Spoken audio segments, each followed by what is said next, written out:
Jeunes. J'imagine qu'il y en a beaucoup qui sont intéressés de vos explications ce soir. Oui, absolument. Et il y a un certain nombre de principes qu'il faut retenir, c'est pas très compliqué.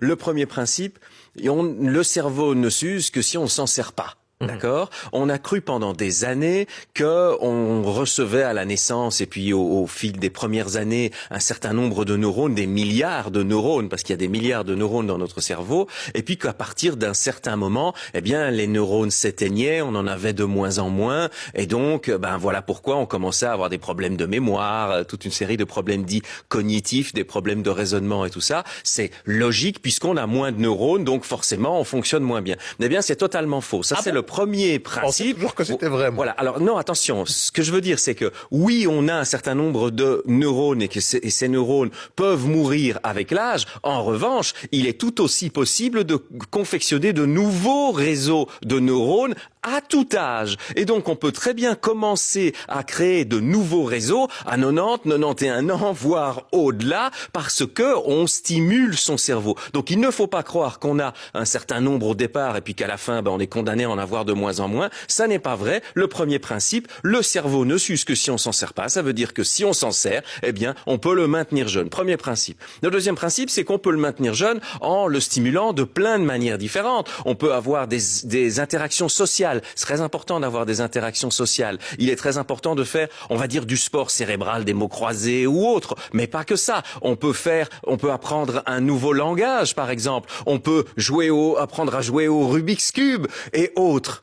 Mais attention, on oublie souvent, et c'est ça le deuxième principe, l'activité physique. Quand on fait une activité physique, on stimule énormément la fabrication de nouveaux réseaux neuronaux. Donc ça, c'est le deuxième principe. Attention, ne surtout pas négliger l'activité physique, elle est primordial. Et puis le troisième principe, il est très simple, il est de se poser la question à partir du moment où on sait que c'est l'activité physique, pas forcément le sport de haut niveau bien sûr, mais que l'activité physique permet de stimuler le cerveau, quel type d'activités physiques sont-elles les plus favorables par rapport à cet événement-là ?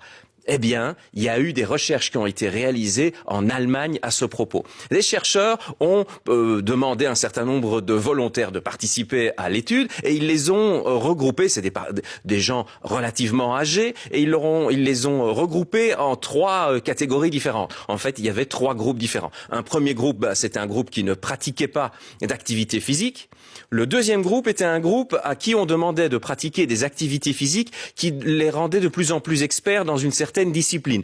Par exemple, la marche nordique ou par exemple le vélo. Eh bien, ils devaient faire régulièrement cette discipline-là pour devenir des experts de cette discipline-là particulièrement. Et puis le troisième groupe, c'était des gens qui faisaient de la danse. L'activité physique, c'était de la danse. Mais la différence par rapport au groupe numéro 2, c'est que pour la danse, eh bien, il s'agissait toutes les semaines ou toutes les 2 semaines de changer de danse. Donc, de faire un apprentissage d'une nouvelle danse. Une semaine, c'était le jazz. Une deuxième semaine, c'était peut-être le quick step. Et puis, il va y avoir le tango et puis la valse. Donc, à chaque fois, des apprentissages différents. Et puis, donc, bien évidemment, qu'est-ce qu'ils ont fait? Ils ont demandé à ces différents groupes de participer à des activités pour mesurer leur capacité cognitive, leur mémoire, leur capacité de raisonnement. Bien évidemment, on a constaté que ceux qui ne faisaient pas d'activité physique étaient très en dessous des deux autres. Et parmi les deux autres groupes, à votre avis, quel était le groupe qui fonctionnait le mieux? Ceux qui variaient des Bien entendu, ceux qui variaient, donc le groupe des danseurs.